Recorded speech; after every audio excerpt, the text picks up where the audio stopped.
హిందుత్వం కాదు.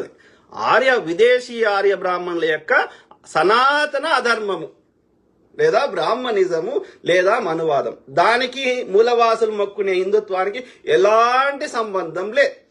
నేను చారిత్రక ఆధారాలతోటి సైంటిఫిక్ గా చెప్తా, ఎన్నోసార్లు చెప్పినా మళ్ళీ చెప్తా. యజ్ఞాలు యాగాలనే కాన్సెప్టే భారతదేశంది కాదు.